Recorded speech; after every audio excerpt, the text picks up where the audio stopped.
Então, quem está aqui conosco é o Felipe Castelo Branco, ele é professor de Filosofia Política do Departamento de Filosofia da Universidade Federal Fluminense, da UF, do Programa de Pós-Graduação em Filosofia e também do Programa de Pós-Graduação em Psicanálise da Universidade do Estado do Rio de Janeiro, da UERJ. Ele é autor de Filosofia dos Nacionalismos, Nacionalismos da Filosofia, e coautor de Pensar o Neoliberalismo, Epistemologia, Política e Economia. Então, Felipe Castelo Branco, boa noite para você, seja bem-vindo aqui ao Noite Brasil, ao Farol Brasil, obrigada por atender o nosso convite. Boa noite.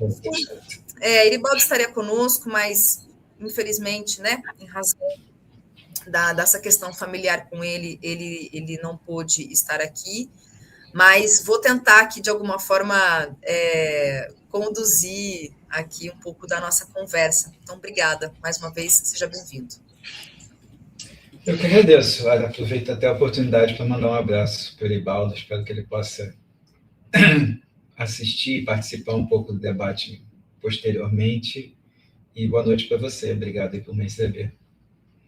Estava acompanhando um pouquinho já do aquecimento aí do debate com as questões que você já levantou, né?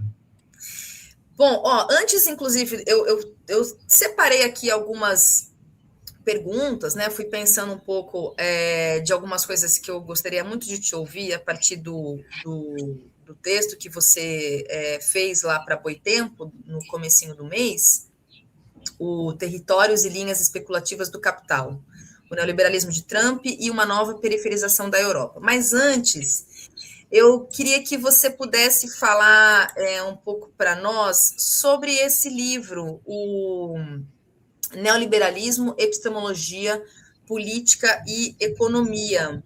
Eu vou até colocar ele na tela aqui. Ele é de uma coautoria.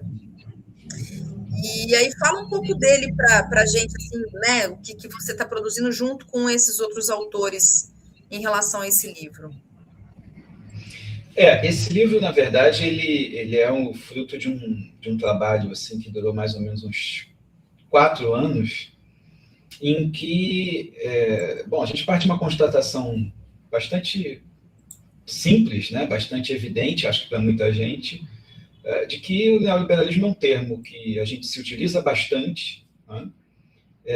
É um termo que reiteradamente aparece na boca, né, da esquerda e das análises críticas, né, do capitalismo atual, mas é muito difícil encontrar aqueles que se autodenominam neoliberais, né? E quando a gente procura as teorias críticas sobre o neoliberalismo, elas também são muito variadas, tem um espectro muito grande de teorias sobre o neoliberalismo. Então, o que a gente buscou fazer foi, na verdade, reunir ao menos as grandes cabeças de cada um desses campos teóricos, para tentar colocar todo mundo para conversar, né?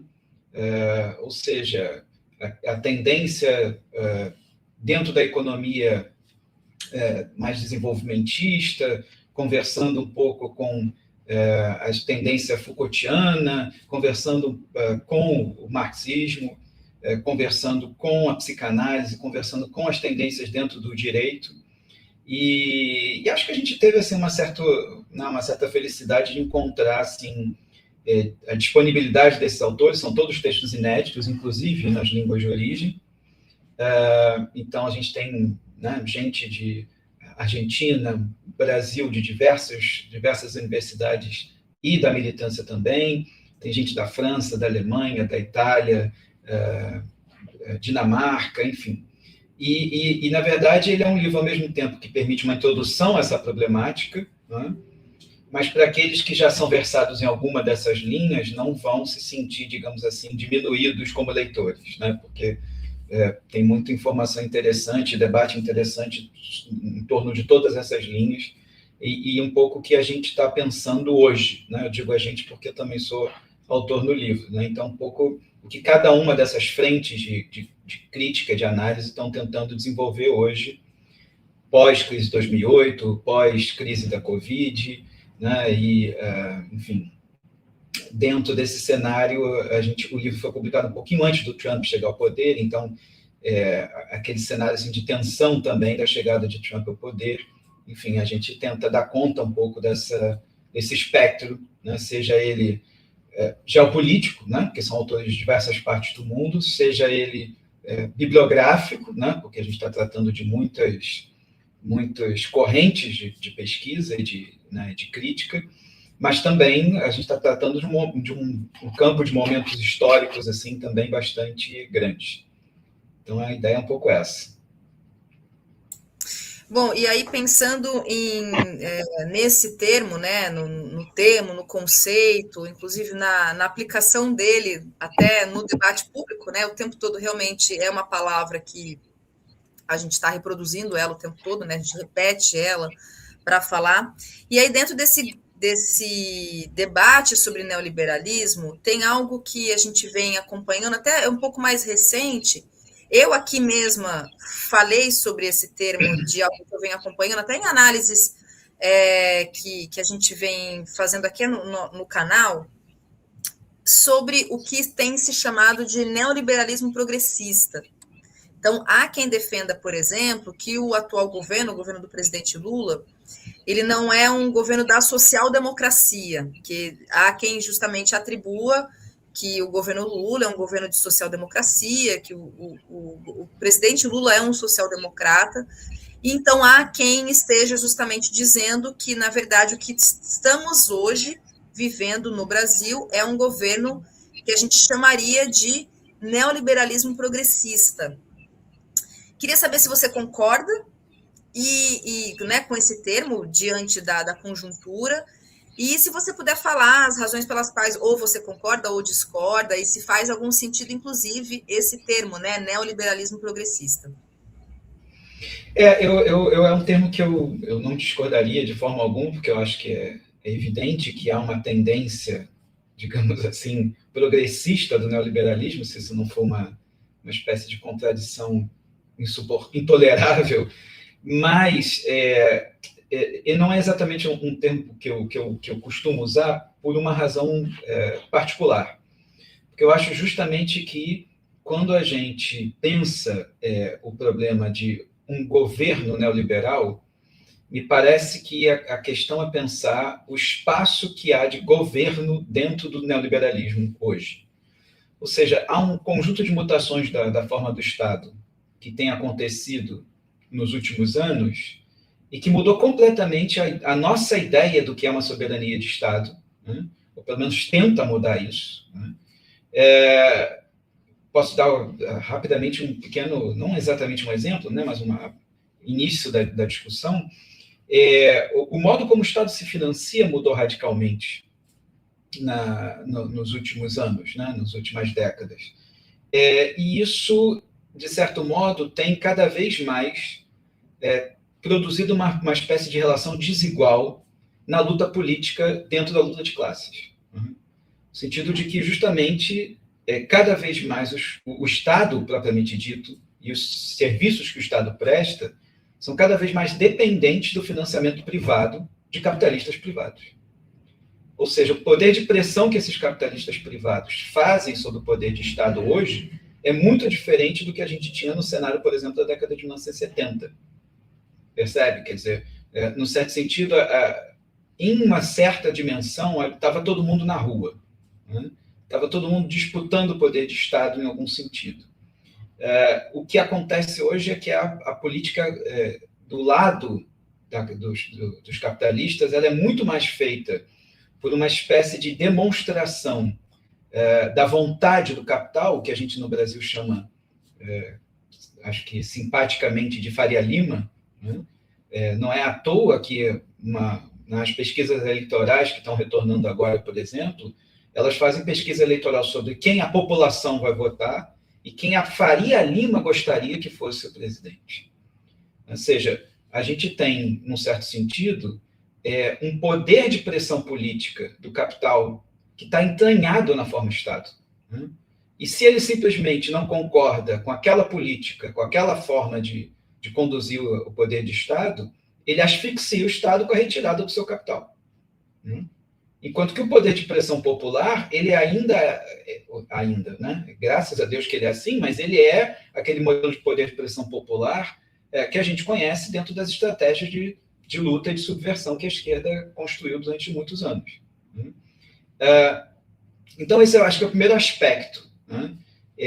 Um governo no mundo hoje, se ele não deseja efetivamente romper com o neoliberalismo de uma forma efetivamente radical, efetivamente popular, ele vai ter que governar como governaria o neoliberal. Né?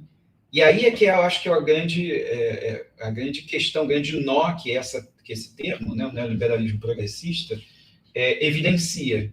Né? Porque, no limite, um governo de esquerda que não se propõe numa ruptura popular com o neoliberalismo, ele estará condenado a ser uma espécie de remediador dos impactos sociais, né, os impactos violentos do mercado neoliberal sobre a população de uma maneira geral. Não há outra alternativa. Ou há ruptura radical, ou há simplesmente o remediamento, né, dentro da forma Estado, dentro do constrangimento que a forma Estado tem assumido hoje, né, porque, veja, esse financiamento privado da função do Estado, ele não é um financiamento privado necessariamente feito pela burguesia nacional. Né? Ele é um financiamento internacionalizado. Né? Um dos principais credores do Estado do Rio de Janeiro, por exemplo, né? Ou seja, quem financia, num certo sentido, os salários dos trabalhadores, dos funcionários públicos do Estado do Rio de Janeiro, em grande medida, é um banco francês chamado BNP Paribas. Então, como você chamava bastante atenção antes, que a mídia burguesa ela é uma empresa. E como empresa, ela tem seus objetivos de mercado. Né? Um Estado que é financiado por um banco, na sua grande maioria, simplesmente, obviamente, vai ter que responder por interesses daquele financiador. Né? Então, a ideia do neoliberalismo progressista não é, para mim, uma ideia estranha ao neoliberalismo, mas, ao mesmo tempo, eu acho que seria interessante, para aplicar ou para se utilizar dessa terminologia, considerar esse cenário, né, em que, na verdade, o que eu quero dizer, no fim das contas, é que o neoliberalismo progressista não parece a decisão volitiva de alguém que decide se tornar neoliberal, né, quando chega ao governo. Né? Mas muito mais a decisão, talvez, de um partido de esquerda, por exemplo, que decide não romper diretamente com o molde neoliberal da forma Estado, né, e que é constrangido pela própria forma Estado a governar como o neoliberal faria. E essa frase que eu usei agora, Thalita, é muito interessante porque é uma frase, ou seja, governar como nós faríamos, essa é a frase original, é a frase de um cara que a América Latina precisa recordar bastante, um cara que se chama Jaime Guzmán. Ele foi um dos constituintes que desenhou a Constituição do Chile durante a ditadura Pinochet.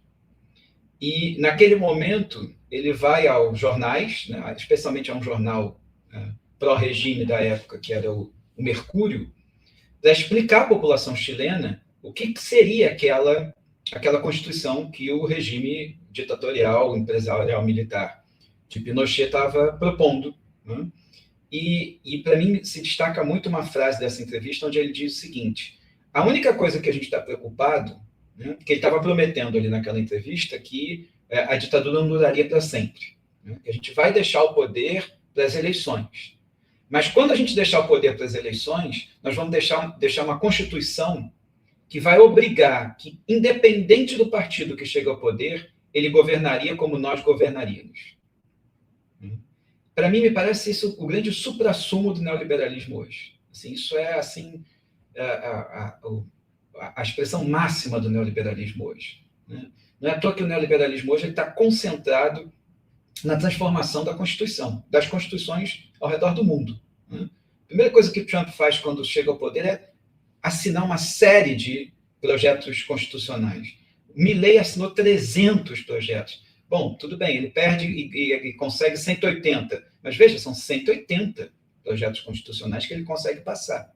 Isso é uma transformação radical da forma Estado, que deixa cada vez mais de se assemelhar com aquele modelo de tentativa de fazer conciliação de classes que o Estado Social tentava fazer desde a década de 70, cuja nossa Constituição da década de 80 é um dos, né, resultados mais reconhecidos internacionalmente. Né?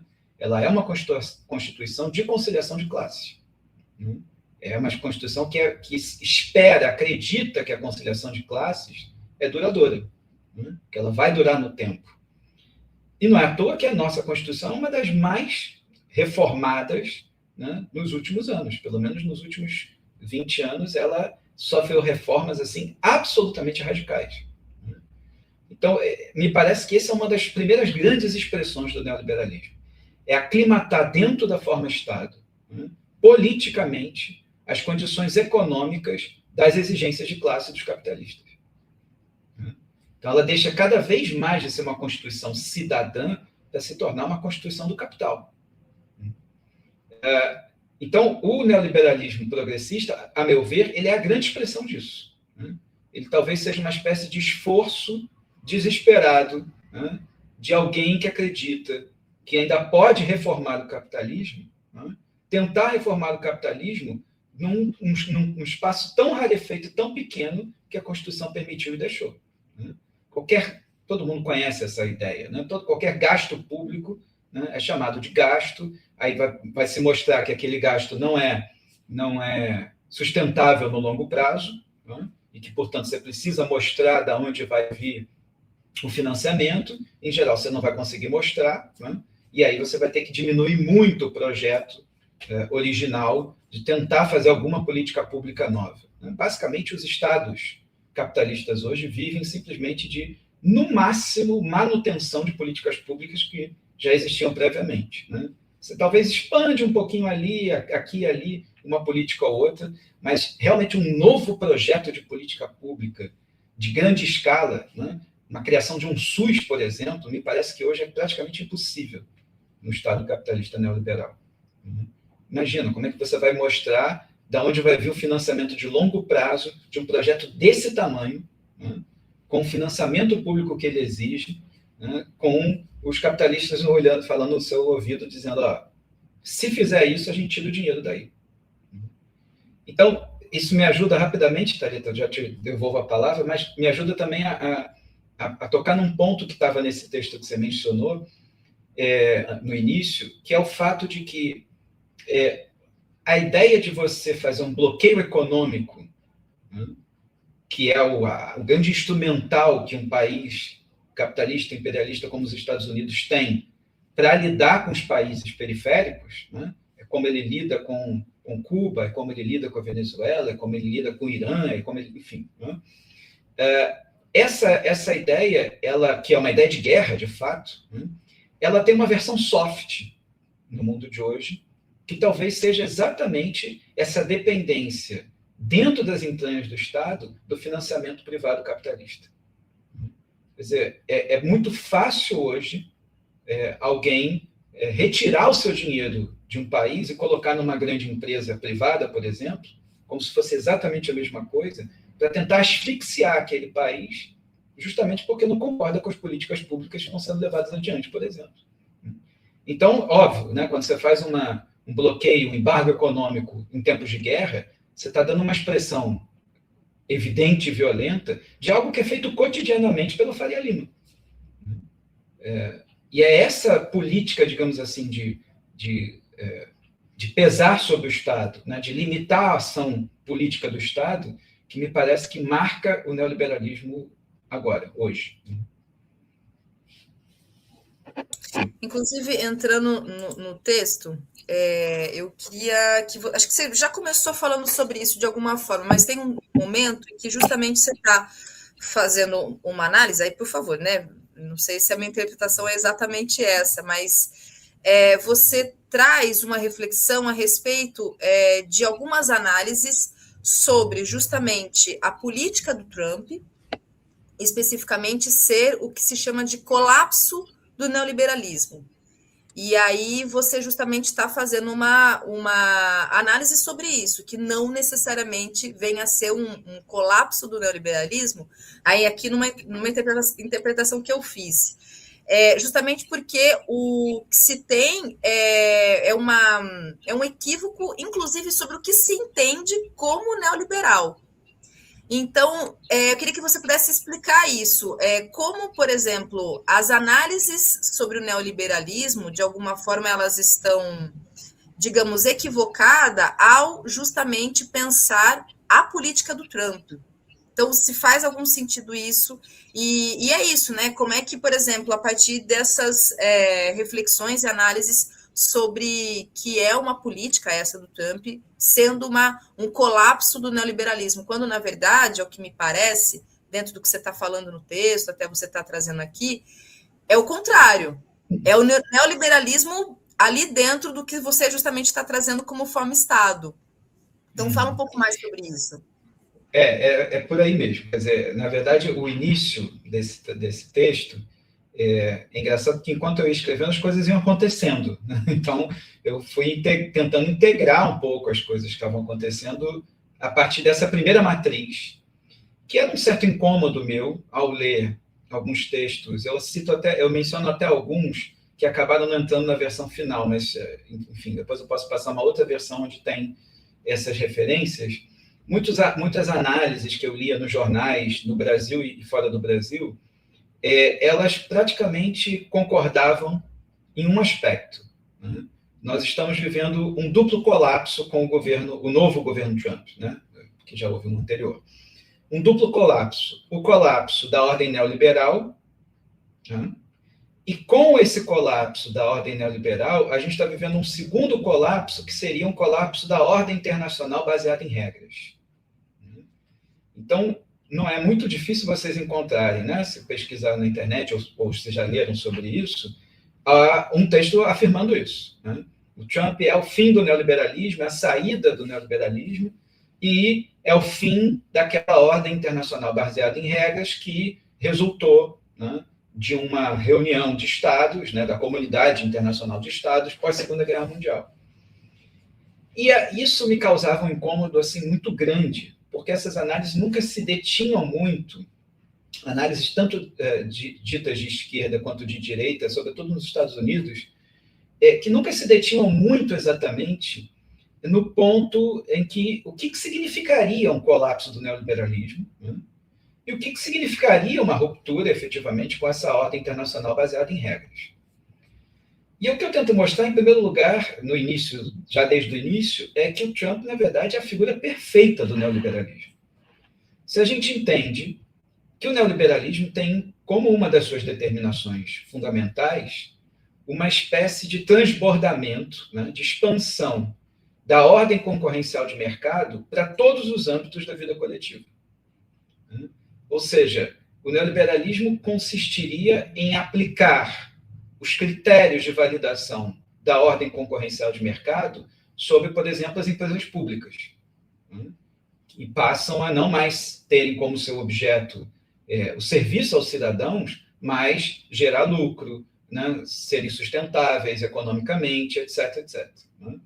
Uma empresa como a Petrobras, recentemente, né, no governo anterior, muito mais até, se dizia, bom, a função dela não pode ser uma função social, a função dela é gerar lucro e distribuir dividendos. Isso é novo. E isso se expande também, né, para a função da escola, né? Isso se expande também para a função dos indivíduos, propriamente ditos. Né? Todos nós, quando dessolidarizados como classe, a tendência é a gente cair, né, numa espécie de disputa individual entre nós mesmos, como trabalhadores, e buscar, na verdade, os recursos para a gente se tornar cada vez mais competitivo, né? Fazendo cursos, atualização, etc, etc, ou tentando ser o patrão de nós mesmos, né? Tentando uberização do trabalho, etc. Então, num determinado aspecto, se a gente reconhece o neoliberalismo como a expansão desse modelo de concorrência de mercado para além do próprio sistema econômico, o Trump é o neoliberal perfeito. Porque seria uma ilusão a gente olhar para o tarifaço, por exemplo, e achar que o tarifaço é simplesmente protecionismo. Não me parece que o tarifaço seja exatamente protecionismo, porque senão ele teria um objeto bem claro. um certo conjunto de ameaças reais à economia norte-americana, o que nunca aconteceu.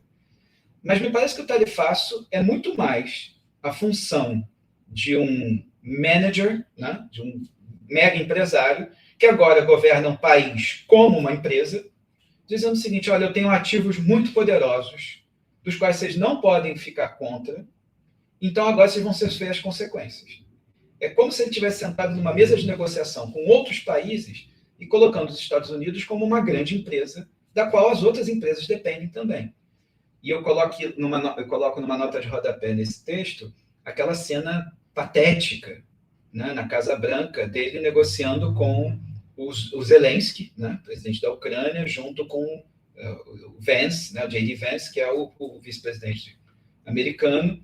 E, num dado momento, o Zelensky, né, desconfiado de que o Putin ia aceitar os termos que o Trump estava colocando, veja que o Trump fica muito irritado quando ele desconfia do poder de barganha do Trump. Né? E aí o Trump começa a dizer para o Zelensky, né, você não tem as cartas, né? Não é você que manda aqui, você não está numa boa posição para negociar, como se fosse um empresário. E o Zelensky, coitado, começa a entrar em desespero e fala, mas tem pessoas morrendo, a gente não está numa negociação comercial. Ele fica tentando separar as duas coisas, coisa que para o Trump é impossível. Isso tudo é uma única e mesma coisa. Governar estados e governar empresas, né, à toa que cada vez mais, em termos de empresa, a gente fala de governabilidade, né, ou de governança das empresas, liderança empresarial. Se a gente troca, inclusive, as palavras que estavam naquela cena do Trump com Zelensky, e troca as palavras, ao invés de Ucrânia, ao invés de morte, ao invés de guerra, ao invés de míssil, a gente troca por dividendos, né, capital, investimento, falência, etc., aquela reunião se torna automaticamente uma reunião de funcionários de uma empresa, simplesmente. Então, se a gente não olha o tarifaço pelo aspecto de uma espécie de protecionismo, que não me parece que ele tenha nenhuma das características clássicas da teoria econômica de um protecionismo, mas olha como um poder de barganha, um poder de negociação empresarial, o Trump, na verdade, se torna um grande sonho dos neoliberais. Ele se torna alguém que está realmente levando adiante o governo de Estado como se governaria uma empresa. E esse seria um primeiro aspecto, né, que me parece importante levar em consideração. Mas há o segundo aspecto que eu mencionei, que é a ruptura com a ordem internacional baseada em regras. E aí eu tento chamar a atenção lá nesse texto para o seguinte: embora o neoliberalismo se venda como a expansão da lógica concorrencial de mercado para além do campo econômico propriamente dito, né, expansão para o campo político, do campo do trabalho, do campo do Estado, da empresa pública, etc., nós, como marxistas, não podemos acreditar nessa versão das coisas. Né? Porque, bom, para Marx, o que define o capitalismo não é a concorrência de mercado. Né? O que define o capitalismo não é a livre circulação de bens. O que define o capitalismo é a conjugação entre relações de produção e forças produtivas. Ou seja, quando há capitalista e trabalhador, e um sendo explorado pelo outro, ali a gente tem capitalismo. Então, é uma relação de classe, e não exatamente uma relação de mercado. Porque o que interessa, evidentemente, para nós analisar é o processo produtivo. A gente não pode tomar o mercado como o único âmbito onde realmente o capitalismo existe, que é o que os liberais fazem. É como se as mercadorias caíssem do céu e elas passam a ter valor a partir do momento onde são trocadas no mercado. Esse é um primeiro aspecto. Agora, o segundo aspecto que Marx ensina maravilhosamente bem para a gente é que se a gente observa apenas do ponto de vista do mercado, né, pensa o capitalismo apenas do ponto de vista do mercado, a gente perde uma dimensão fundamental, que é o fato de que a concorrência de mercado ela não é, como os liberais tentam definir, uma espécie de antídoto contra o monopolismo. Ao contrário, né, o monopolismo ele é o efeito direto da concorrência de mercado, né, a partir dos processos de centralização, né, e centralização do capital, e que justamente monopólio e concorrência não são opostos. Aqui a gente começa a entrar num âmbito que me parece importante chamar atenção, em que, de um ponto de vista marxista, né, o que a gente está chamando de concorrência de mercado, ela é prioritariamente a concorrência monopolista. Ou seja, aquelas características que os liberais atribuem ao monopólio, elas são perfeitamente bem detectáveis no que se chama de concorrência de mercado hoje. Isso consiste, a gente pode dizer o seguinte, bom, uma grande empresa capitalista hoje, se ela tem um concorrente, né, porque a concorrência de mercado não deixa de ser concorrência. Monopolismo não significa que há uma única empresa, né, operando num único mercado, mas um conjunto de empresas, poucas, operando no mercado, de modo que eles acabam praticando o que se chama de price leadership, né, na teoria marxista também. Ou seja, uma espécie de combinação tácita, né, do preço e da posição de mercado de cada uma dessas empresas, que vai impedir a entrada de novos concorrentes, impedir a expansão concorrencial daquele mercado. Então, a concorrência de mercado capitalista e neoliberal, ela é muito mais um evitamento da concorrência propriamente dita do que uma concorrência aberta e livre. O fato é que, como Trump governa, como governaria uma empresa monopolista capitalista, é esse o cenário que a gente está encontrando no mundo de hoje também. É uma concorrência entre estados monopolista. Diga. Não, eu queria aproveitar, justamente eu ia te fazer essa pergunta até para você explicar sobre o que você está falando sobre concorrência monopolista. Você até no começo desse seu texto, você ilustra trazendo aquela cena da posse do Trump, em que está aquele grupo de bilionários que fazem parte ali das grandes big techs, né? Ou seja, aquele grupo que justamente... E aí, essa é a minha pergunta, se eles podem ser justamente esse exemplo de concorrência monopolista, até em termos de atuação mesmo, atuação até de direcionamento político-ideológico, inclusive em razão justamente do modelo de negócio das big techs, que é direcionar também ideologias, né? Maneiras de se pensar, direcionamentos, até mudanças de política de atuação, como foi a declaração do dono da Meta, o Zuckerberg, que ele fala justamente ali de deixar livre qualquer tipo de discurso de ódio, de propagação de discurso fascista, de extrema-direita, enfim. Então, me parece que também aí essa é a minha pergunta, que você pudesse falar mais sobre essa questão da concorrência monopolista e também se é algo que faz parte de uma política de atuação desse grupo de empresários, né? Não só em termos econômicos, mas também de propagação de maneira de pensar, de ideologia, porque me parece que isso, nesse momento, também anda em conjunto, pensando justamente nesse processo que a gente está acompanhando, que é simultâneo, que não é só apenas uma questão econômica, mas também de recrudescimento de um discurso fascista internacional. Faz algum sentido isso? Faz total sentido. Eu acho que as Big Techs, na verdade, são um exemplo mais patente do caráter monopolista da concorrência capitalista hoje, né? Por um aspecto econômico apenas, né? Eu vou considerar o outro aspecto que você está chamando a atenção também, mas veja, nós somos dependentes de concorrência monopolista integralmente quando a gente está no campo digital, né? Para dar um simples exemplo, se você comprar um celular hoje, você tem basicamente 2 sistemas operacionais disputando concorrencialmente o mundo, o planeta Terra. Você tem 2 sistemas, né? Dentro desses 2 sistemas, você vai ter um conjunto de 3 ou 4 grandes empresas no mundo, né, que vão disputar o uso desse sistema. No caso da Apple, inclusive, ele é ao mesmo tempo o sistema e o aparelho, né?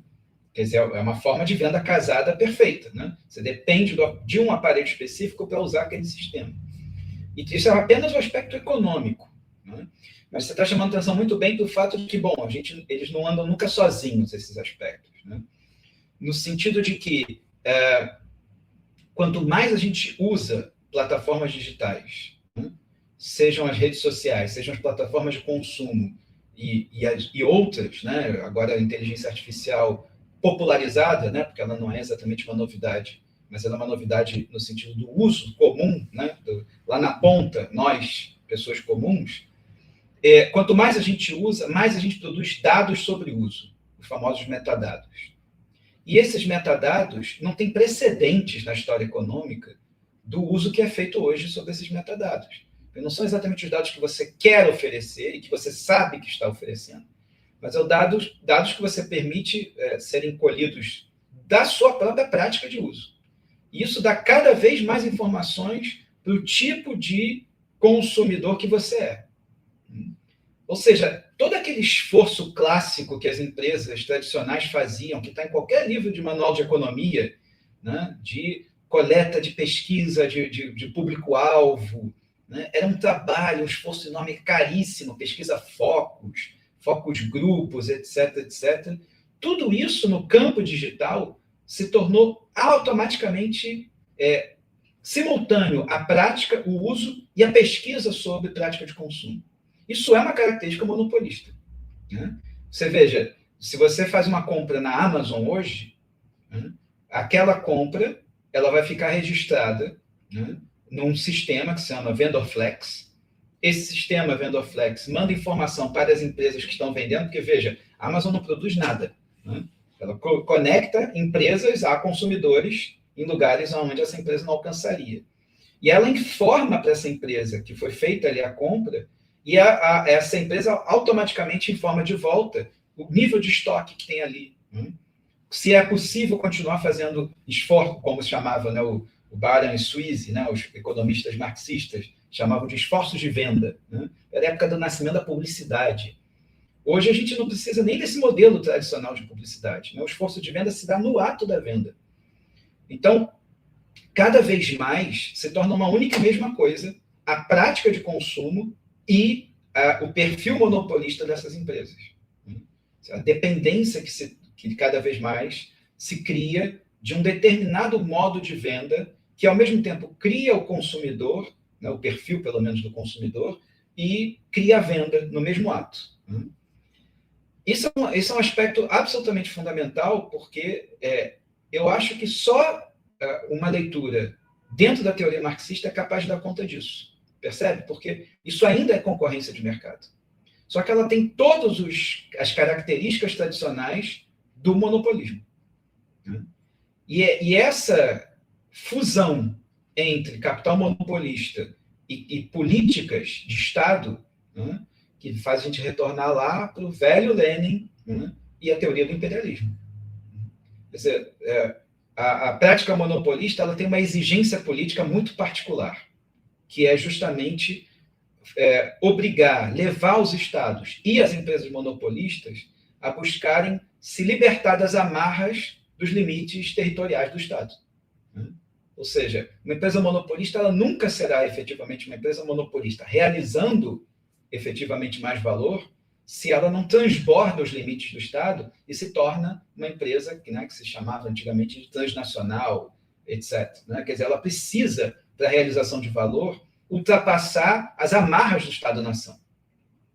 E aí a gente volta àquele aspecto que eu mencionava sobre o neoliberalismo no primeiro momento, né? Uma luta local, ela é muito impotente em relação a uma capacidade transnacional que a prática monopolista de empresarial e de Estado tem. Isso é uma evidência quando eu falo, por exemplo, que um banco é um financiador, um dos principais financiadores de um Estado dentro do Estado brasileiro. Quer dizer, a capacidade, a mobilidade do capital que ele tem é muito maior, evidentemente, do que uma luta local. Então, na verdade, o Estado, num certo sentido, se torna também ele instrumento do capital. Claro, ele sempre foi, mas eu estou chamando atenção para isso numa dimensão mais internacionalizada, onde empresas como a Amazon, por exemplo, está no meu texto lá desse livrinho que você mencionou, empresas como a Amazon, por exemplo, tem como seu valor de mercado, né, como seu capital efetivamente de mercado, um valor equivalente ao PIB da Espanha, por exemplo. A gente está falando de um país pobre. Né? Quer dizer, é óbvio que uma empresa que tem o PIB do tamanho da Espanha, né, ela tem um poder de barganha político que um Estado teria, e que um Estado rico teria. Né? Então, evidentemente, as exigências que ela faz, exigências políticas que ela faz, é claro que ela tem um peso no cenário internacional muito mais amplo. Né? Então, esse era o ponto que conectava um pouco o problema, lá no texto, o problema da ordem internacional baseada em regras. Né? Porque me parecia que era preciso um pouco repensar esse quase jargão, né? De que depois da Segunda Guerra Mundial a gente teria tido, lembrando que depois da Segunda Guerra Mundial a gente vai ter todas as lutas anticoloniais e pós-coloniais, né? Que vão ganhar a expressão internacional no momento onde surge essa bendita ordem internacional baseada em regras. Mas aí, só para tentar encerrar rapidamente, Thalita, e a gente volta para a discussão, o que eu estava tentando chamar a atenção é para o fato de que, nesse cenário pós-Segunda Guerra Mundial, de construção de uma ordem internacional baseada em regras, é muito curioso que não apenas o Lenin, mas, por exemplo, uma figura que não pode ser considerada de esquerda, evidentemente, como Carl Schmitt, né, que foi um ideólogo nazista, inclusive, o Carl Schmitt dizia o seguinte: olha, essa ordem internacional ela está legitimando juridicamente, no direito internacional, uma desequivalência, uma partilha do mundo em duas partes. E essa partilha do mundo em duas partes, ela vai cristalizar a violência dos antigos estados coloniais sobre os estados pós-coloniais, as antigas colônias, né? De maneira a tornar essa relação desigual e combinada, né, natural. Então, essa ordem internacional baseada em regras, que, né, parece tão ameaçador que Trump esteja rompendo com elas, no fundo, ela é a cristalização de uma relação articulada internacionalmente, no capitalismo internacional, entre centro e periferia, né, como chamam os nossos dependentistas no Brasil. Né? Ou seja, essa ordem internacional é nada mais do que a cristalização jurídica de uma relação de dependência entre a periferia do capitalismo e os países centrais do capitalismo. E o acréscimo pequeno que eu faço lá no texto é dizer o seguinte: nessa relação de dependência, nessa partilha desigual do mundo, há uma partilha desigual também, né? Isso não é exatamente uma grande novidade, mas talvez no mundo de hoje seja interessante recordar, há uma partilha desigual também do que significa um território de Estado. Né? O que significa um país, efetivamente. O que significa um território soberano, efetivamente. Porque essa garantia jurídica da soberania do Estado, ela é algo que os países centrais do capitalismo estão muito acostumados. Mas eles estão acostumados a também violar soberanias de Estado, ou seja, praticar uma dominação territorial sobre outros territórios quando se trata de países periféricos. Não é nenhuma novidade, né, o modo como, digamos assim, os países periféricos são porosos à penetração territorial por países centrais do capitalismo. Então, há também uma partilha desigual da violência, né, nesse cenário internacional do capitalismo. Eu vou voltar no texto, professor, mas essa sua fala me abriu duas reflexões aqui, inclusive de dois fatos que estão acontecendo nesse momento no Brasil. Um deles é esse acordo feito pelo Estado de Goiás, o governador Ronaldo Caiado, que na última quarta-feira ele assina um acordo, enfim, ele faz um negócio com os Estados Unidos para negociar terras raras, ali do estado do Mato Grosso, de Goiás. Então, ele assinou junto ao consulado estadunidense em São Paulo, para justamente...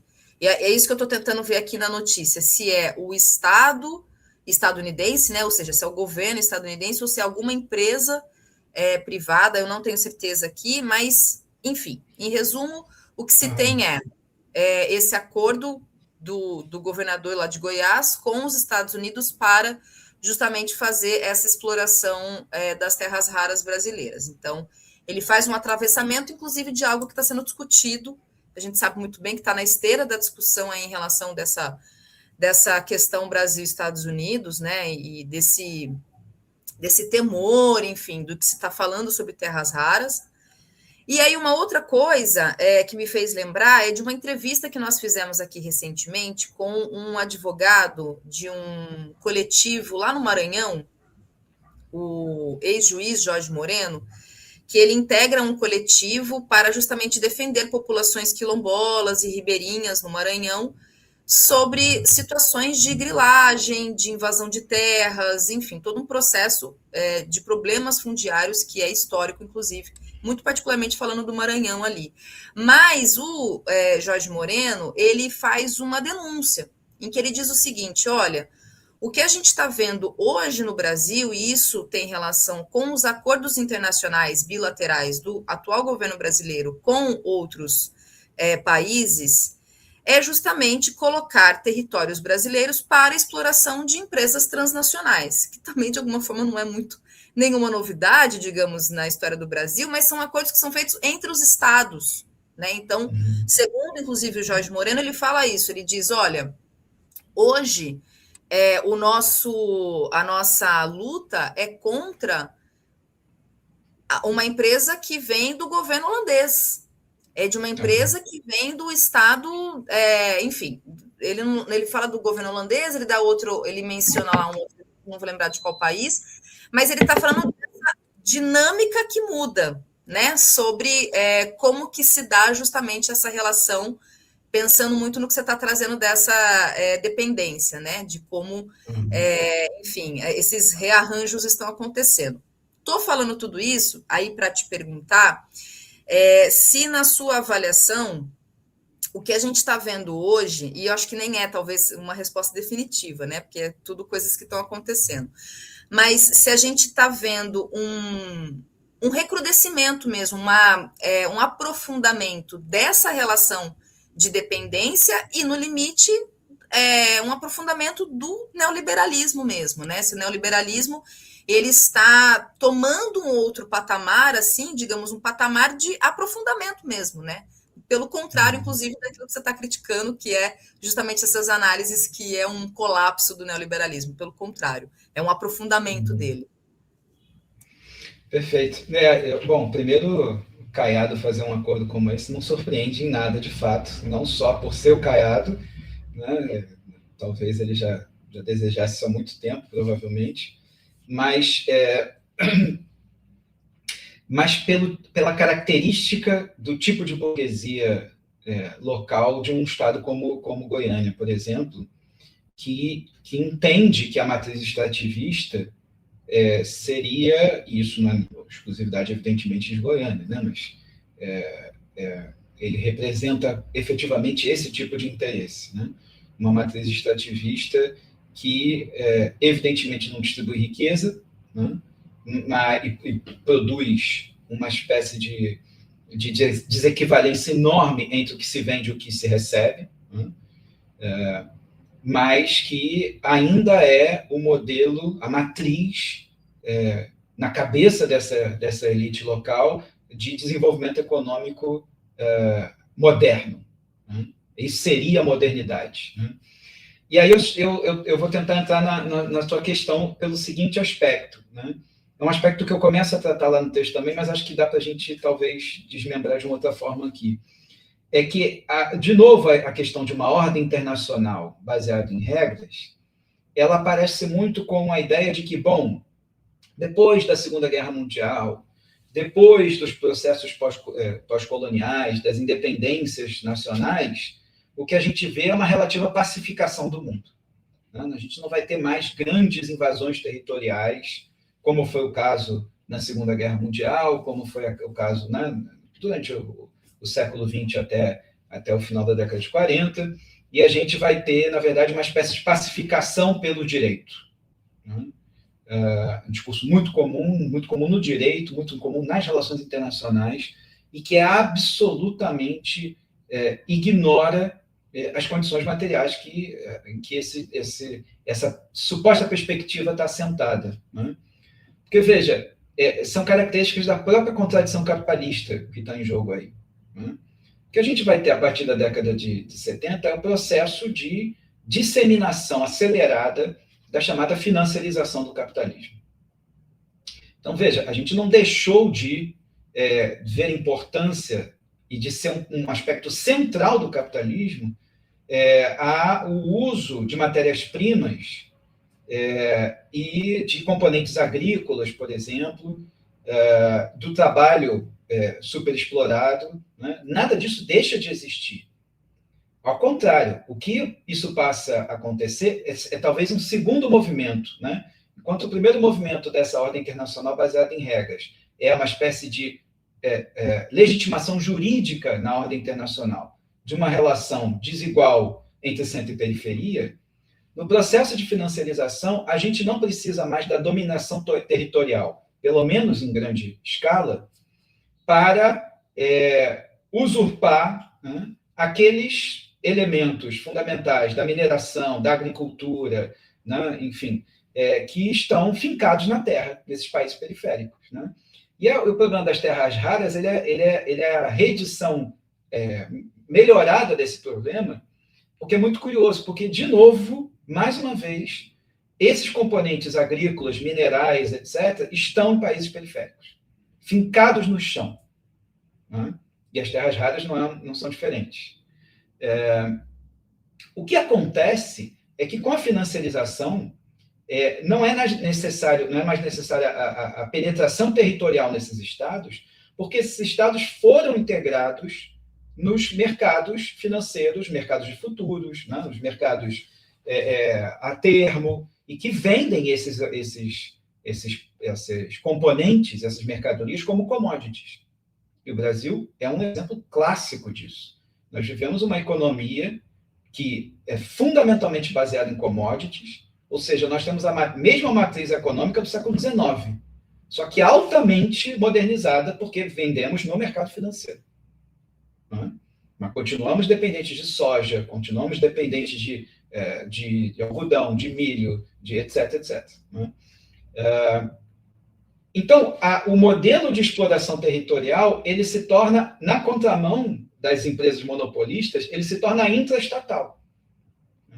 Ou seja, é esse tipo de elite nacional, tipo Caiado, que torna-se altamente explorador em nível local, né? Para extrair em nível local esses componentes, essas mercadorias que estão fincadas no chão, né? E para lançar essas mercadorias no mercado financeiro. Então, óbvio, né, se torna um pouco dispensável a dominação territorial clássica, no modelo colonial, por exemplo, né, em que você precisava que um Estado colonial, né, a França, por exemplo, vai conquistar um país na África, a primeira coisa que eles fazem é instalar uma ferrovia e instalar uma empresa colonial que vai extrair minério, que vai extrair, né, cobalto, que vai extrair ouro, diamante, prata, etc., etc., e escoar essa produção de volta para a Europa.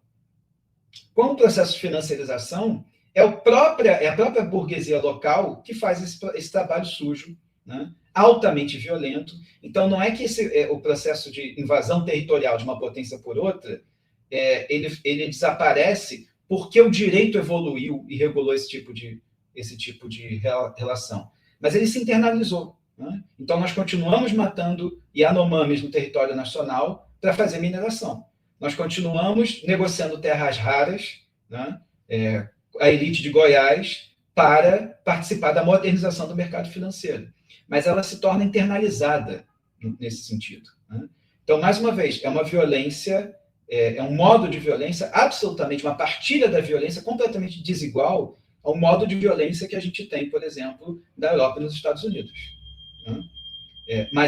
Mas ainda assim é uma violência, evidentemente. Ainda assim é uma forma de dominação territorial, mas por isso que o texto se chamava Territórios e Linhas do Capital. Né? Porque agora essa dominação ela se tornou soft, né? Ela se tornou integrada às linhas do capital e ela se automatiza. Né? Você não precisa mais todo aquele esforço territorial, colonial, todo aquele esforço imperialista de conquista, mandar jatos, mandar exército, né, matar gente local, resistência. Né? Imagina, que todos os americanos que eles não querem um novo Vietnã. Um monte de gente morrendo territorialmente, né, e depois voltar para casa com as mãos não vazias, mas com muito pouca coisa. Né? Então, com o processo de financiarização, isso tudo se torna automatizado, se torna mais leve, digamos assim, e cai sobre as costas das elites locais o papel que antes cabia às elites coloniais, né, dos países coloniais centrais, como Europa, Estados Unidos, etc. Então, é muito fácil você olhar para a chamada ordem internacional baseada em regras e achar que isso é um processo de pacificação. Né? Porque, de fato, você não tem mais um Estado invadindo territorialmente outro, mas você tem o processo de exploração exatamente igual, autonomizado, né? e tão violento quanto, mas em escala, digamos assim, mais pulverizada. Né? Não diria em escala menor de jeito nenhum, porque ninguém pode achar que a extração de cobalto, né, na África Central para produzir iPhones e produzir celulares e computadores, ela diminuiu, pelo contrário, ela aumentou muito. Né? A desgraça dessas populações é gigantesca, como os nossos Yanomami são vítimas né, de uma violência absolutamente descontrolada e desmedida, mas isso se torna mais silencioso do ponto de vista internacional. Né? Parece que a Amazônia não tem indígena. Né? Quando se fala na COP30, quando um europeu está falando ali de aquecimento global. Né? Parece que esse tipo de conflito não está incluído no problema, por exemplo, da ordem climática atual.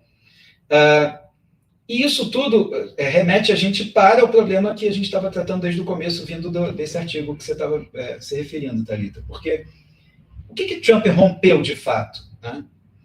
Não é exatamente, como eu espero ter podido colocar na nossa discussão, com uma ordem internacional baseada em regras, né, que seria o oposto da lei do mais forte, mas ele rompeu com uma ordem internacional baseada em regras entre os países centrais. Então, eu digo lá no texto, quer dizer, se ele tivesse invadido a Venezuela e parado por aí, o dia seguinte seria idêntico. Porque na América Latina nós estamos acostumados efetivamente, ou melhor, não estamos acostumados, mas a comunidade internacional está acostumada a considerar que é um território poroso, né? Que pode se invadir isso sem grandes consequências internacionais. O problema que surge é quando ele começa, por exemplo, a olhar para a Groenlândia. E eu não sei se todos nós no Brasil temos a dimensão do que significa o Trump ameaçar territorialmente a Groenlândia, que é uma ameaça que ficou no ar e ainda não se concluiu. Mas veja, a Groenlândia ela não é uma região tão desimportante quanto pode parecer. Primeiro, pelas riquezas naturais, ela também é muito rica em minerais críticos, né, que a gente falava agora há pouco, mas não é só isso. Ela é coberta pelo Tratado da União Europeia, uma cobertura num dos itens do Tratado da União Europeia, que é o 42.6, que cobre o que se chama de territórios ultramarinos, o território de ultramar, né? E que implica em dizer o seguinte: como a Groenlândia está vinculada à Dinamarca, né, uma invasão territorial, ou seja, a penetração do espaço territorial groenlandês, significa um ataque à União Europeia. Então, todos os membros da União têm de, obrigatoriamente, não é uma escolha, têm de fornecer armas para auxiliar na defesa da Dinamarca sobre o território groenlandês. Só isso já seria bastante problemático. Só que tem um segundo aspecto. E o segundo aspecto consiste no seguinte: só a França, ela tem 16 territórios com o mesmo estatuto da Groenlândia. Eu menciono 3 ali no texto, né, para dar só um exemplo, mas são 16 territórios. Desses 16, 4 já foram reivindicados pelos Estados Unidos como territórios estratégicos. Não é à toa que a França agora fala em voltar o enriquecimento de urânio para voltar ao programa nuclear. Porque o que Trump faz com a Groenlândia abre um precedente, né, do qual a Europa achava que jamais seria possível depois da Segunda Guerra Mundial, experimentar essa posição novamente. Né? Então, é um pouco arriscado a gente falar de periferização, né? Porque a periferia é uma categoria da divisão internacional do trabalho. Né? Eu sempre tenho muito cuidado com isso, porque quando a gente expande para além da categoria tradicional dentro do processo de divisão internacional do trabalho, a gente começa a perder um pouco das especificidades. Mas o que eu tentei mostrar nesse texto é que, nesse processo de divisão internacional do trabalho entre centro e periferia, nesse processo de transferência de valor entre periferia e centro, há também uma partilha desigual da violência. E é nesse aspecto, né, onde os centros, os países centrais, têm a certeza de que o seu território soberano é impenetrável, enquanto os países periféricos têm o seu território absolutamente poroso, né, em relação aos assédios dos países centrais, a Europa, pela primeira vez, desde a Segunda Guerra Mundial, experimenta a sensação, né, de que pode ser invadida por um outro país, especialmente um país central como os Estados Unidos. E é um pouco trágico você ver a imprensa europeia completamente desnorteada sobre como responder a isso. Né? E eu faço uma observação, porque até durante o processo colonial, havia, né, desde o Tratado de 1894 de Berlim, né, onde a Europa dividia a África em regiões coloniais para serem dominadas pelos países europeus, uma das cláusulas desse tratado dizia o seguinte: em África, em solo africano, nós disputamos território.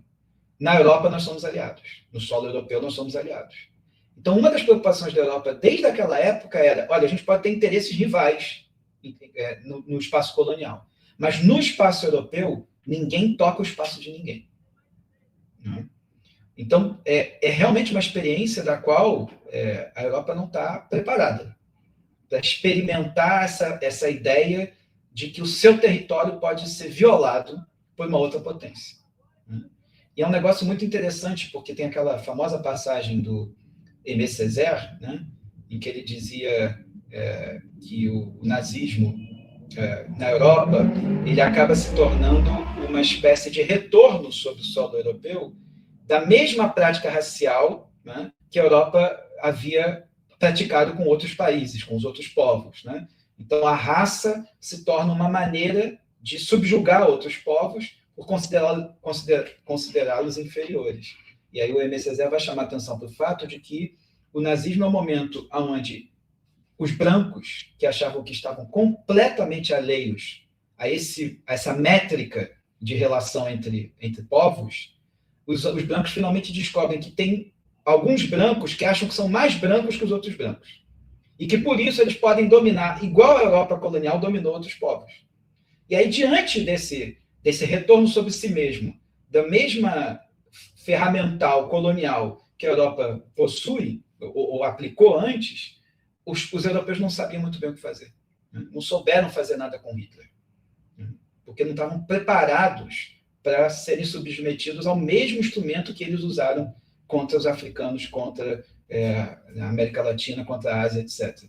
Então, me parece que é um cenário em que, de novo, a Europa está desnorteada quando um ferramental que ela praticou a vida inteira se volta contra ela própria.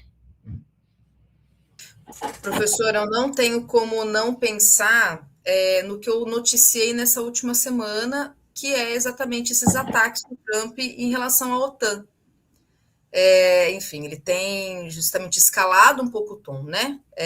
Por conta do conflito no Irã, e ele tem justamente repetido de que a OTAN sem os Estados Unidos não é nada. E, aliás, ele sempre disse que, na verdade, os Estados Unidos que sempre botou grana na OTAN, nunca teve nada de retorno. Então, pelo menos assim, numa primeira análise, né, diante, enfim, das últimas notícias, parece que o Trump está justamente riscando uma faísca aí, e eu estou pensando isso justamente dialogando com o que você está trazendo, em relação a, inclusive, o que você está falando sobre periferização da Europa, nesse sentido, né? Do que e é isso, o que a gente vai tentar acompanhar aí nesse cenário todo sobre, Enfim, sobre o que a gente está acompanhando em termos desses conflitos aí de geopolítica. Inclusive porque quando você, assim, quando eu peguei o seu texto para ler, eu li assim muito rapidamente, meu primeiro questionamento, aí você já antecipou até na resposta, era justamente isso. O que você está chamando de periferização que atinge, inclusive, a Europa? Então, na verdade, pelo que eu estou entendendo, é justamente como essa política, digamos, do Trump também, de alguma forma, guardadas as devidas, claro, particularidades, né, de contexto, enfim, de conjuntura política, né, aquilo que ele está aplicando no Irã é uma coisa, aquilo que ele está aplicando na Venezuela é outra, Venezuela, Cuba, Colômbia, enfim, e na Europa, com a exemplo da Groenlândia também é outro, mas até mesmo na África, né, que também tem ali alguns momentos em que o Trump tem feito algumas situações em relação à África, mas ele também está, digamos, direcionando um pouco aí da sua política para a Europa. Então, acho que é um pouco nessa linha, né? Sim. Eu acho que você chama atenção novamente para essa questão do que é a periferização, né? Então, eu reitero, né, eu vou insistir sobre o fato de que eu reconheço perfeitamente que ela é uma categoria que tem uma especificidade política muito importante, né? Não estou dizendo que a Europa se tornou periferia, de jeito nenhum, né? Tá todo mundo caindo, mas tem gente que cai de mais alto, né? Então, é óbvio, eles ainda têm muito mais recursos, digamos assim, de enfrentamento do que um país periférico tem em relação à sua dependência, e esse é o ponto, né? A sua dependência em relação aos países centrais. Mas, de todo modo, eu tô me concentrando no aspecto dessa partilha desigual da violência e da violência territorial que o Trump reinaugura, né? Porque se a financiarização, de certo modo, torna não obsoleto, mas pelo menos menos necessário a dominação territorial direta, o que o Trump reinaugura é o discurso da dominação territorial direta novamente. Agora, também não sou o primeiro a tentar pensar, e de maneira nenhuma poderia ser, a tentar pensar a ideia de uma periferização do centro, né? Do centro capitalista. Existe também no pensamento brasileiro a ideia justamente de que o neoliberalismo, né, ele, de certo modo, imprime sobre os países centrais condições que nós, na periferia do capitalismo, já conhecemos muito bem, sobretudo no que diz respeito ao aspecto das partilhas das cidades, das grandes metrópoles, né, as cidades divididas, né, que estão bem estudadas por vários autores, mas particularmente em relação à divisão do trabalho no que diz respeito à precarização, né? Quer dizer, a ideia do trabalho precarizado, né? A experiência que nós temos de um processo de assalariamento que nunca efetivamente foi o centro da formação capitalista nacional, né? Quer dizer, nós tivemos um assalariamento em alguns momentos da história brasileira bastante significativo, mas ele nunca foi efetivamente um aspecto de eliminação do trabalho informal, né? Do trabalho não justamente remunerado, não legalizado, etc. Né?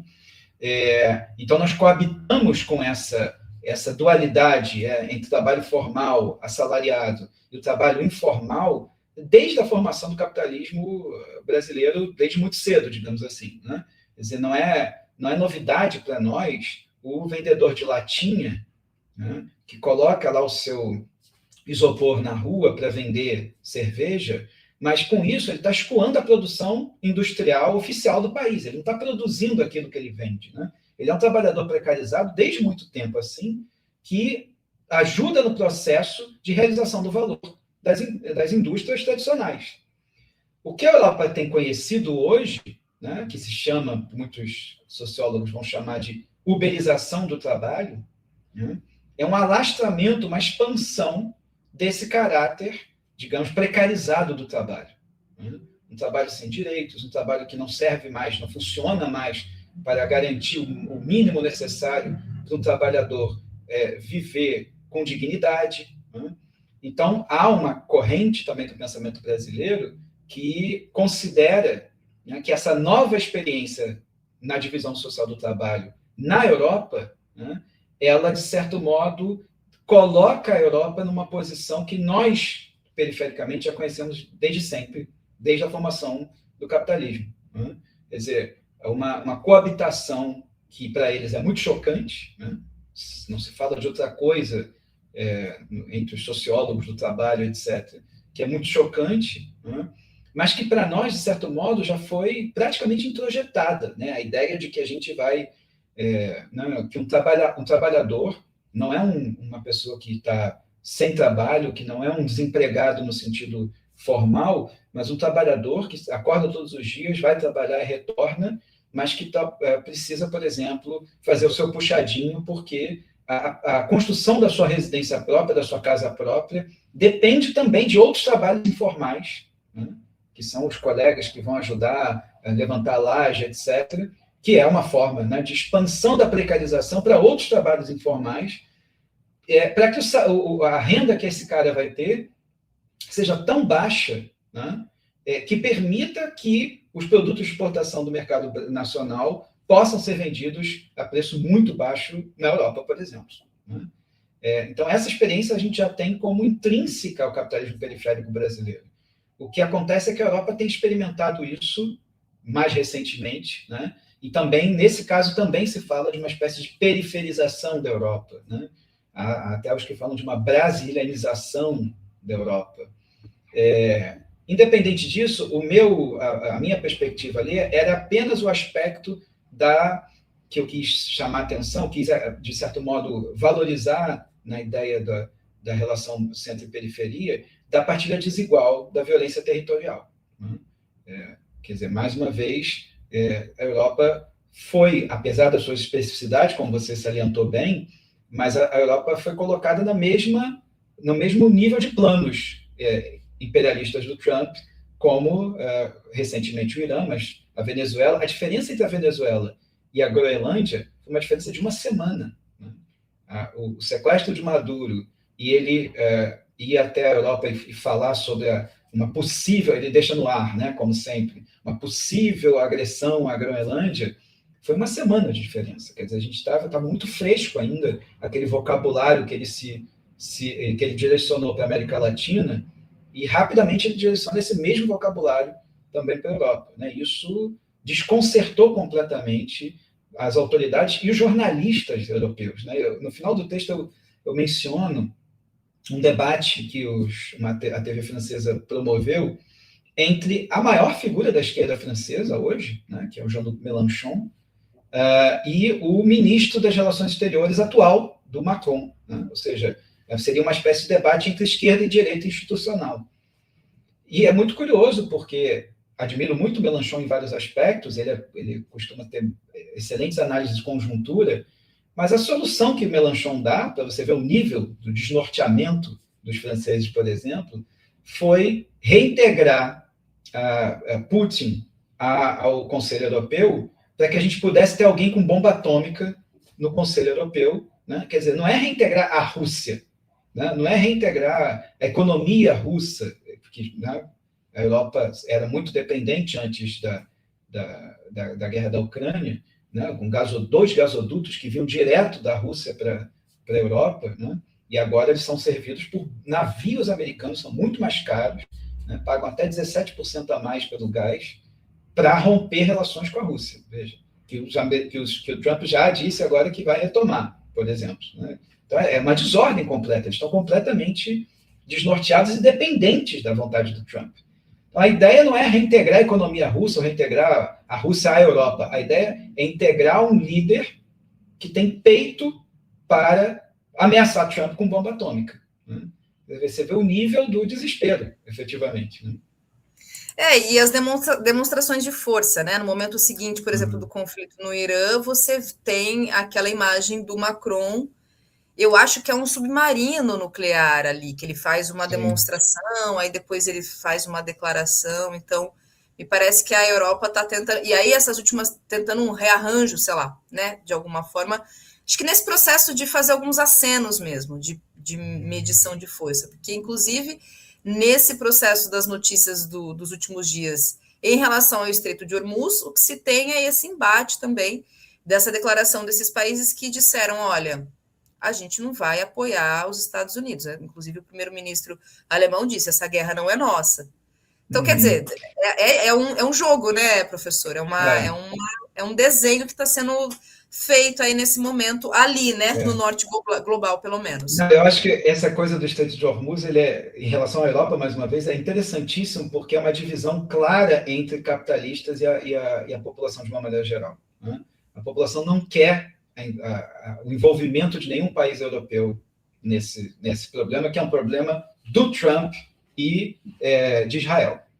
Né? Mas, por outro lado, os capitalistas estão batendo na porta e dizendo, mas espera aí, a gente vai pagar muito mais caro, né, pelo petróleo, a gente já está dependente de navio para importação de gás, e veja, o gás na Europa é muito mais importante, o petróleo também, do que talvez seja para nós, porque ele é a matriz do aquecimento das residências, né? Enfim. Então, você tem um impacto cotidiano muito claro. Né? Então, por um lado, você vai ter uma pressão popular para dizer não vamos entrar. Tanto que, embora o Merz, né, o primeiro-ministro alemão, tenha dito que essa guerra não é deles, eles aceitaram rapidamente, como o Macron aceitou também muito rapidamente, que o Trump usasse bases militares. Né? Enquanto que a Espanha bancou e disse não vamos deixar usar, porque isso significaria o envolvimento com o conflito. Então, isso mostra, mais uma vez, a completa contradição entre as posições que deveriam ser uma posição, porque essa é uma das funções da União Europeia, deveria ser uma posição homogênea de todos os países membros. A ideia, justamente, da União Europeia, isso também é uma das cláusulas do Tratado da União, é que as decisões militares internacionais sejam conjuntas. E esse conflito desnorteou completamente também. Eles tentaram, né, tomar uma decisão conjunta, foi um caos, né? O parlamento fechou sem decisão alguma, e o efeito é exatamente esse que a gente está vendo agora. Quer dizer, cada país tomou uma posição, né, em relação ao Trump. Alguns acham, deixa mais baixar a poeira, porque isso vai passar. Né? Acho que Macron é o que mais tem medo da história toda, né? Porque ele talvez seja o mais diretamente ameaçado. E a Inglaterra, de certo modo, fica naquela, né? Assim, não sei exatamente o que fazer, porque tem que ser um aliado, mas também não quero me envolver. O fato é que esse é um conflito que, para a Europa, era desnecessário. Ele era absolutamente desnecessário. A Europa confiava, num certo sentido, numa espécie de, a meu ver, pelo menos, numa espécie de resolução interna dos problemas que o Irã vinha enfrentando antes até da invasão americana. Né? E aí, Thalita, se você me permite, eu queria fazer só um comentário sobre algo que você dizia um pouco antes da gente comentar, porque é muito engraçado, sobretudo aqui nas análises na imprensa tradicional no Brasil, parece que qualquer lugar onde você tem supostamente uma teocracia, o povo vira povo de verdade. Ou seja, todas as membros do povo têm uma mesma vontade. Né? Parece que quando você tem uma teocracia, não tem mais luta de classes, né? Você não tem mais conflito de interesse, você não tem estratos sociais. Né? E é muito interessante porque uma boa parte das análises também esqueceu um fenômeno que eu acho que os europeus não esqueceram, porque é muito vizinho a eles, que é o fato de que há, em torno do Irã, um conjunto de grupos armados, muitos deles grupos revolucionários marxistas, os curdos, por exemplo, né? O exército curdo está lutando contra os atentados que o Irã faz nas regiões onde eles estão localizados. Agora eles fugiram todos para as montanhas, né? Mas eles estão armados e eles foram os exércitos que derrotou o Estado Islâmico. Né? Um exército feminino, inclusive, né? E que, de certo modo, tem vocalizado estratégias de derrubada do regime do Irã, sem necessariamente, obviamente, assumir a posição que a elite burguesa iraniana assume, que é vamos celebrar a invasão americana, porque assim a gente consegue tentar derrubar o regime. Né? É com essa gente que o Trump e Netanyahu estão negociando. Né? É aquela ideia meio fantasiosa de que o Irã da década de 70, as meninas andavam de mini saia, etc, etc. É verdade para uma parcela importante da população, que era uma parte da elite, mas havia também uma parcela muito grande da população ligada a senhores da guerra, inclusive vindo de regiões do Iraque, etc., que era uma parcela muito mais radicalizada, seja na direção teocrática, seja numa direção revolucionária. E essa parcela da burguesia iraniana não percebeu isso. Ela se surpreendeu com a Revolução Iraniana, depois, mais tarde, em 73. Então, esse conflito interno está lá presente no Irã nesse momento. Né? E aí eu ouvia uma pessoa lá no Irã dando um depoimento dizendo o seguinte: olha, uma parte das pessoas que foram às ruas no Irã recentemente inclui essa elite que quer, muito, muito tradicional de países periféricos, né, que acha que o povo precisa de um banho de modernização e que isso seria possível com a presença americana local, etc, etc. Mas há uma parcela ainda mais radical, inclusive, do que o recentemente eleito presidente do Irã e a própria elite em torno do Khamenei. Ou seja, tem algumas pessoas que querem um outro tipo de regime, porque esse já teria se desgastado demais. E há uma outra parcela que fica no meio disso tudo, que oscila entre uma posição e outra. Então, na verdade, tem um caldeirão de coisas ali acontecendo que talvez o Trump tenha se dado conta de que foi o pior momento para ele entrar em cena. Porque ele acreditar que ele vai simplesmente controlar uma região como essa, né? Com tantas influências. Né? O Irã, na verdade, ele tem ele está muito além do seu espaço territorial. Né? A influência do Irã é muito grande no Iraque, por exemplo. Né? Os curdos estão presentes ali também, embora a parcela maior esteja na Síria. Né? Quer dizer, tem uma série de coisas que o regime, de certo modo, estava tentando dar conta, que a desorganização que a invasão americana vai produzindo ali ameaça que os americanos não consigam nada do que supostamente ofereceriam e não vão também, a meu ver pelo menos, não vão também partir para uma invasão territorial, porque eu acho que aí sim seria a desgraça do Trump. Ainda mais com as eleições de meio de período, meio de mandato agora nesse ano. Pois você sabe que eu tenho acompanhado justamente algumas análises dizendo que num fim de conflito, quem sairá fortalecido é o próprio Irã, justamente porque ele mediu força, né? Ele está ali promovendo, fazendo as retaliações, e que, de fato, ele pode sair fortalecido em que sentido? O regime não caiu.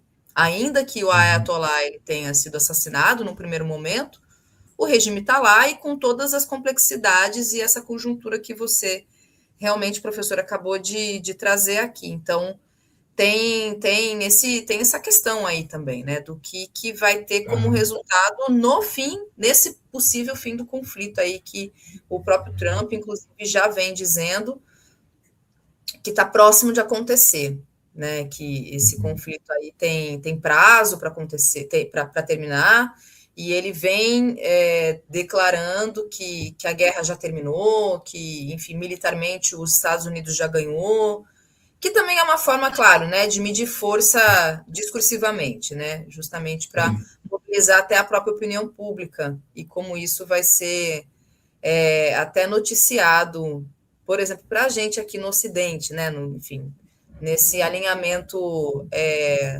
de imprensa mesmo, de grande imprensa que a gente tem no Brasil, no Brasil, enfim, na região como um todo. Então, tem essa questão também aí sendo colocada.